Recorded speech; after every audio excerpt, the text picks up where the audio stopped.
again. I am Joanne Russell, and this is part two of my four-part series of interviews with Barbara Steffens, author of Your Sexually Addicted Spouse, How Partners Can Cope and Heal. Welcome back, Barbara. Hi, I'm glad to be back.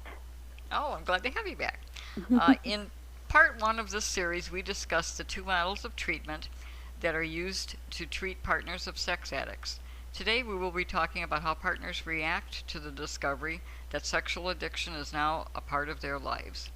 Barbara, in your book, you use a phrase that I think is very descriptive of what happens when a partner discovers that sexual addiction has shattered their world.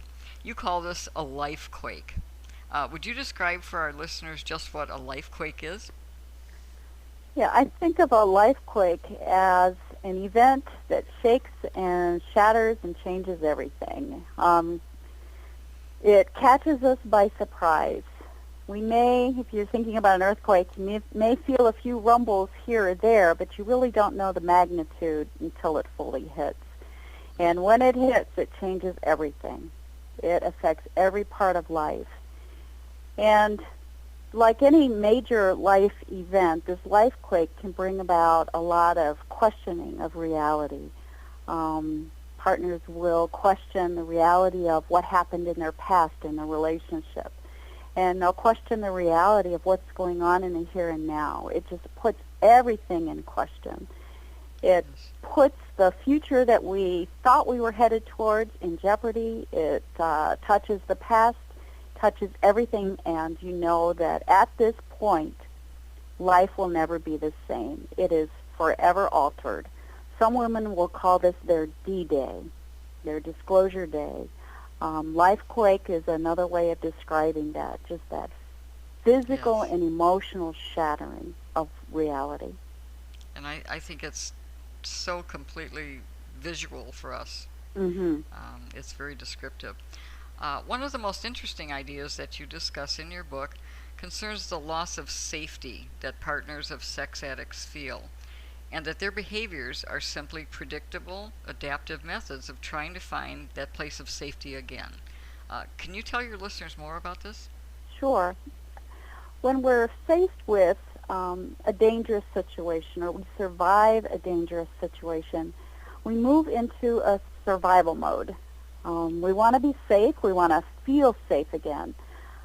So if, for example, you live through an actual earthquake, well, you feel frightened and you're on edge afterwards. Every rumble, even if it's from a truck going down the road, is automatically interpreted by our brain instantaneously as the onset of another earthquake. So everything inside of us rallies to flee or fight for safety, or for some of us to freeze. So even though it may not be an earthquake, it's only a rumble of a truck, our brain and our physiological response doesn't know that. Yes. So even though we might not be at risk, our mind and our body tells us that we are. So we do behaviors to try to find safety. In an earthquake scenario, you might run outside or run under a doorway to find safety. But following the trail, if you feel or sense something that acting out might be happening, you may obsess. You may think of every possibility. You may accuse your husband. And this is that same kind of immediate reaction to fear and feeling unsafe. So a partner fears being caught unprepared. She doesn't want to be duped. I hear that word all the time. She doesn't want to be surprised. So to protect herself, she's on guard all the time, and she's ready to move at the very instant she senses danger. Well, this is what traumatized people do. That's what victims do. And victims become survivors as eventually they learn new ways of coping and finding safety so that that immediate reaction can settle down. Yes. So, what can be done clinically to help the partners of sex addicts regain their sense of safety? Okay, I work a lot with partners to help them identify their options. I find that I do a lot of crisis intervention early on, and that involves helping the person identify, their resources, their supports, and then take some immediate steps to help them figure out if they're physically safe enough to remain in the same home, let's say with a partner. So a lot of time is just spent on that initial safety assessment. Back to that living with the partner, for most partners of sex addicts, they can manage staying under the same roof. But for some, due to the level of trauma and the strength of their feeling unsafe, they need some physical or emotional space from that person that traumatized them, so from the addict. Some women question or don't trust their own ability to control their rage and their anger, so for them, safety may mean a separation so that they don't do something that they're going to regret later. So it can be a really volatile situation, so that assessment of safety is really important. I also work with the partner to help get them connected with supports as soon as possible. We know that a good indicator for someone who's experienced trauma is if they have positive social support. So I want to help reduce isolation immediately and get her connected as soon as possible with other people that can be safe supports for her. And then we spend a lot of time helping the partner identify what she needs to regain her sense of safety. We ask her, what do you need? What are your ultimates? What things can you not tolerate? What boundaries do you need to establish safety? And what will you do if that boundary is violated? So I do a lot of work just to help her feel more empowered, not powerless. Yes, and I think it's so important for the boundary setting. Mm-hmm. I think that gives you a sense of regaining some of that control that you have in your life. Right, because I have a say about what happens to me. Yes, exactly. Now, if the couple decides to go forward with their relationship and work together on the issues of sexual addiction and recovery, what would you tell the addict to do to restore that sense of trust and safety in the partner? Okay. Well, the addict needs to do trustworthy things, and he needs to do it in a consistent manner for a long period of time. I get to meet with addicts on a regular basis and sit in on a support group of addicts, and I tell them, don't do anything out of the ordinary. Don't do anything that is unpredictable. You need to be as predictable as possible. She is not listening to your words. She is listening to your behavior. So he needs to be trustworthy for a long time. When it's shattered, when that trust is shattered, it is so hard to rebuild. And it takes a lot of time and care, and all it takes is one little shake of this really, really tender new trust for it to get shattered again. So it really, really does take a lot of care.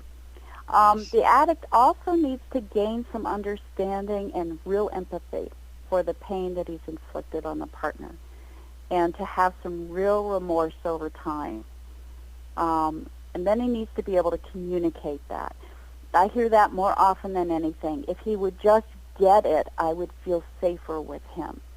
So that ability to kind of get into the shoes of the other person and to fully understand what this has cost and what it has caused in her life. And that's so hard for the addict to do. Mm-hmm. Well, it's they're not all part wrapped of their up personality. It's not part of their personality, and they're wrapped up in their own pain and discomfort that led them to the addiction in the first place. So they're at a real deficit of being able to do that for a period of time. But if they do trustworthy behaviors, even if they can't have the empathy yet, but they do the trustworthy behaviors on a consistent basis, that really helps.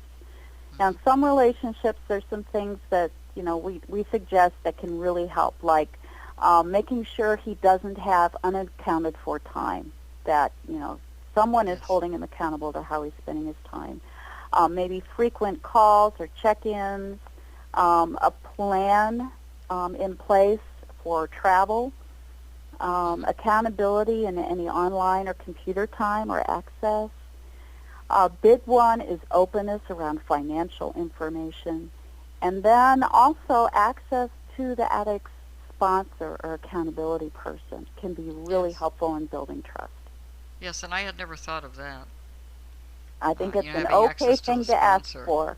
I need to know who your sponsor is or accountability person is, and if I need to, I want to call them. That's wonderful. That's not messing with his recovery. That's just um, helps you feel like you have more power to know what's going on and how your partner is doing in their recovery. Hmm. And I've spoken to other women who have approached that, and sometimes within the 12-step groups, there's this kind of hands-off Absolutely. attitude.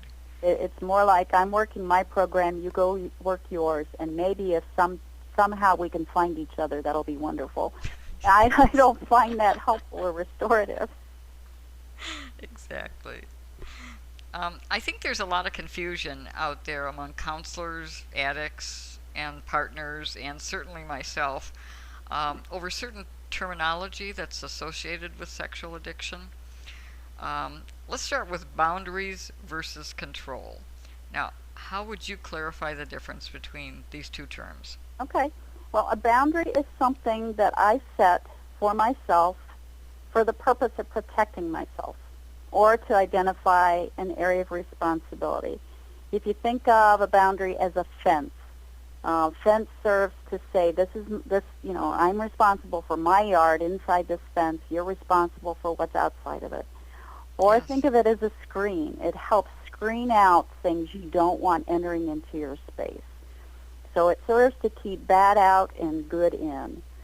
Boundaries can be really tight or they can be loosened. They can be moved as a person needs them to be. So I think of a boundary as a space between myself and other people. So I set a boundary to help seek to control what comes into my space. And I know I ultimately can't control what another person does, but if I'm communicating my boundary, I am doing what I can to control my environment. Now, if someone crosses that boundary, I am also then responsible for what I do about it and how I respond to it. So that's a boundary. A control, trying to control, involves things that you do to try to manipulate someone else's behavior. So it's not focused on my behavior, it's focused on someone else, and I'm trying to get them to do something. Control demands something of someone else. So rather than a statement about what I will or won't allow into my space, it's telling someone else what to do with their space. So a controlling statement might sound something like this. You have to tell me everything now. And I can see a partner really wanting to know everything. Oh, But I've that's said that. Yeah, and that's a controlling statement. A boundary statement would be, I need information in order to heal. And I would like you to be open and give me information. If you don't give me the information I need to heal, I will have to decide what I need to do about that. So it's taking responsibility for myself while still communicating what I need, but acknowledging that I am responsible for what I do if you don't give me what I'm asking for. So it's a way of expressing my desire and my need, and it supports my responsibility for myself and my behaviors, not for someone else. That's a great explanation because so many people are confused about it. I think it took me 3 years of counseling before I finally got it. Yeah. Well, most of us were not raised with very strong boundaries in our families. And I'm going to generalize again and say for women in particular. It's a very difficult concept. Yes, yes it is. So what about the difference between enabling versus supporting? Enabling is when I engage in behaviors or I avoid behaviors that would prevent the person with the addiction from experiencing the negative consequences of their actions. So it's cushioning the person with the addiction. It's covering up or softening the blow. Maybe it's avoiding conflict. And when that happens, that enabling happens, it really gets in the way of the person experiencing the natural consequences that they need in order to see the reality of their behaviors. Yes. So I don't want to do that. I want someone with the addiction to be able to experience the negative consequences because they need to feel that pain so that they will change for themselves as well as for me. Support is when I come alongside someone, I am caring for them as a person. I want to help them as I can, but I can't do their work for them. So it's having compassion. Sometimes supporting is getting out of the way and allowing the person to experience their consequences as well.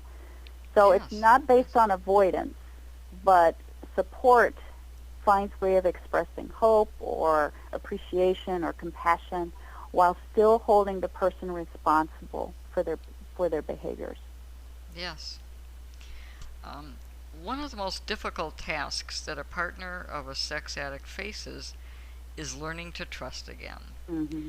So, can you explain the role of honesty within a relationship that has been damaged by the lies and deceit of sexual addiction? Yeah. That trust building and trusting again, that is just so hard. And honesty is really required by both parties in a relationship in order to rebuild trust.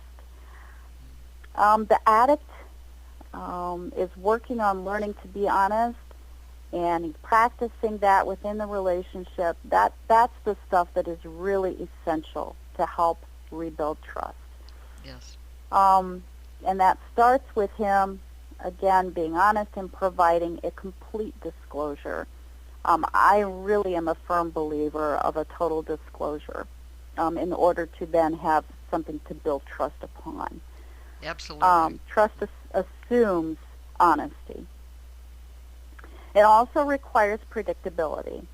I'm going to trust you more if I can predict what you'll do in a given situation because you're consistent. There aren't surprises in a relationship. So that helps. Now, honesty for the partner involves sharing honestly the feelings and thoughts that she has in the here and now. So it's staying current in the relationship, saying how I'm thinking, how I'm feeling right now, rather than avoiding conflict. Yes. Now, it's difficult for a lot of partners, especially early on, to trust enough to even share a little bit of her heart with the person that's just crushed it. So I usually recommend that she start slowly, but be intentional to test the waters by sharing a little bit.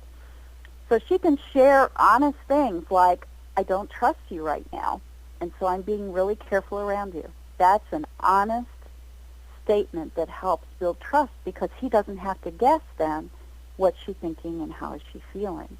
Yes. So recovery for a couple can't include anything like pretending everything's okay or refusing to have hard conversations. If the relationship is going to survive, they have to build it on honesty. Yes. I think it's vital. And avoiding conflict, I think, is something that both the addict and the partner does. I know how I felt after I found out, and I see it so many times in people who have just discovered the addiction. You want it to get back to the way it was. You want normal. Yes, and I keep telling people who are new that come to me and want to talk to me about my story that you're going to do it until you get tired of getting hurt again. Mm-hmm. But you just want everything back to normal. Yeah. So, and there is no normal. There isn't any like normal. I said, there's no normal about this. And what you had was not real anyway, that's so right. you don't ever want to go back to that. Right. So you have to find a new normal. And the new normal needs to be based on honesty. Yes. It's not about recovering the relationship. It's about building a new one. Mm-hmm. Exactly. Barbara, even during recovery, sex addicts find it difficult or even impossible to be honest. They tell half-truths, they leave out details, they deny, they minimize about what they have done, and they offer staggered disclosures. In fact, one of the women in my COSA group, she called it details on the installment plan. Well, So, can you describe what effect this constant and repeated trauma has on the partner? I think it has a really negative effect, but unfortunately it seems to be part of the process. It's more common than not that there are staggered, repeated disclosures. In my research, that was one thing I looked at, and I found the average number of disclosure episodes was about 5, but it ranged anywhere from 1 to 30.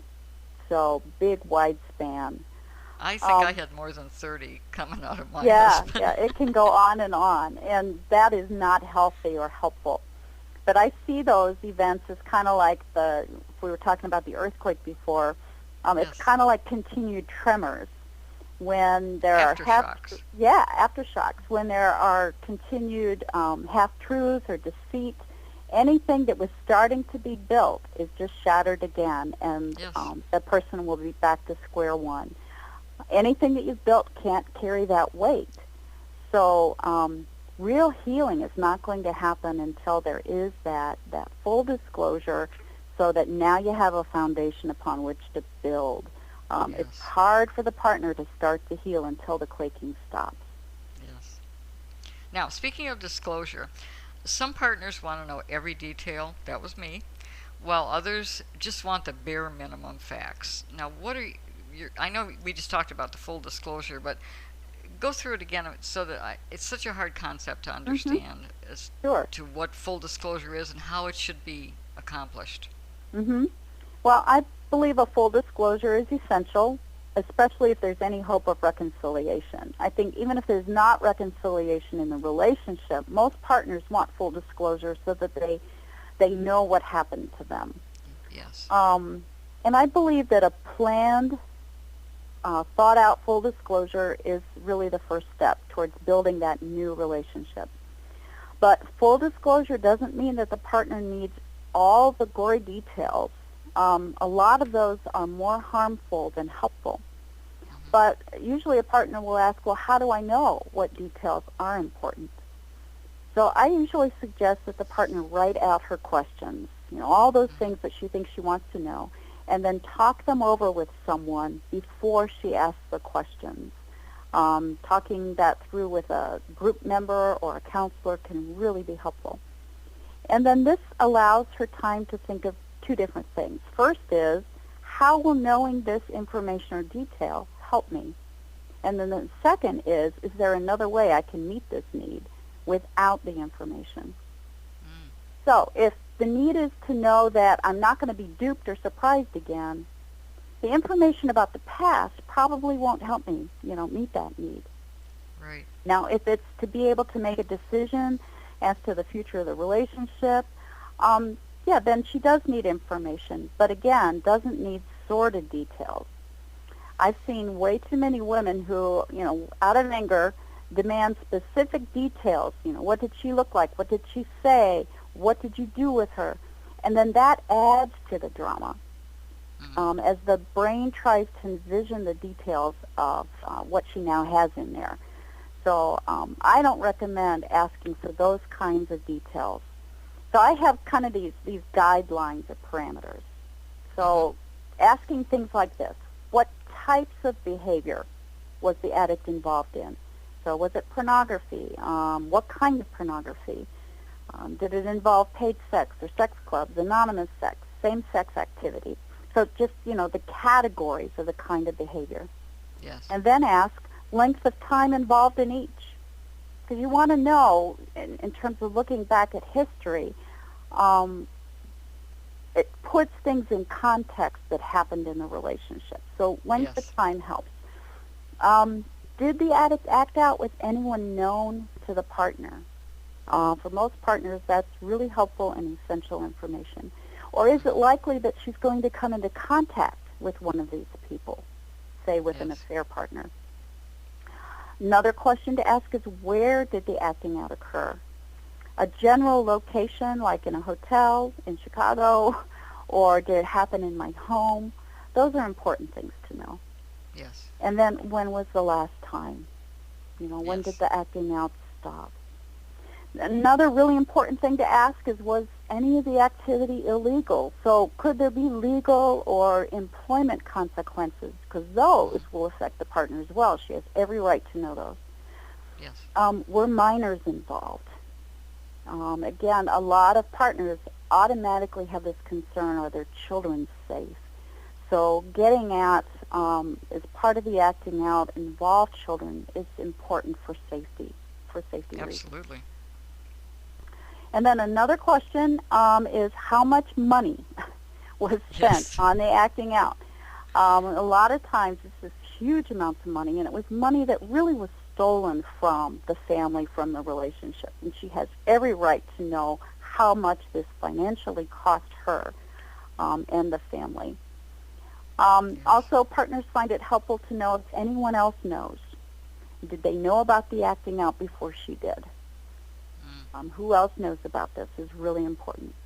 So the sordid details, what did the person look like, what did you say, all that, those aren't helpful. I tell women there is no Clorox for the brain that's going to get out the stains that are there if you get more information that you need. It stays there forever. Stays in there forever. At all costs, stay away from looking at the pornographic material if that was part of the acting out, because just like it's burned into the addict's brain, it gets burned into the partner's brain. Yes. Nothing good comes of it. Barbara, what are your thoughts on using polygraph tests for a sex addict, to reassure the partner that the addict is being honest?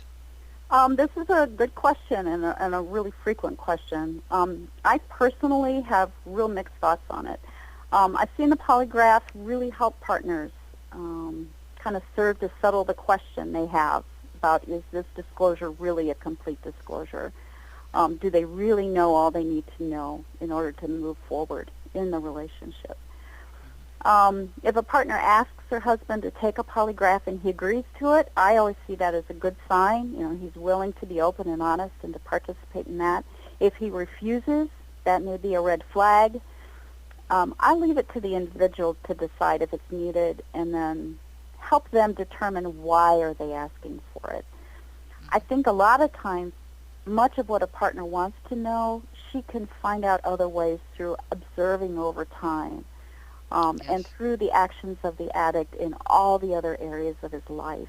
Once someone really starts recovery, you see it, you smell it, it just is, they really absolutely. do become a different person. You know in your gut. Yes, you do. But over time. Anyone can fake it for a period of time, but not over the long haul. But back to the question. If there's questions about safety of children, illegal behaviors, I think a polygraph can really help the partner so that she has adequate information to make good, sound decisions regarding safety. And just from a personal perspective, if it were me, if it got to a place where I needed a polygraph to know if my husband was being honest, I wouldn't stay. Interesting. Well, on that note, our time is up for today again, and I do appreciate, Barbara, once again, you taking the time to share your ideas with our listeners. Barbara will join us again next week, and we will talk about some of the physical and mental effects that trauma has on partners of sex addicts. Until then, this is Joanne Russell at marriedtoasexaddict.com, reminding everyone that you are not alone. Come visit this site soon and often and share your stories and comments on this very complex issue of sexual addiction. Until next time we meet, take care and be safe.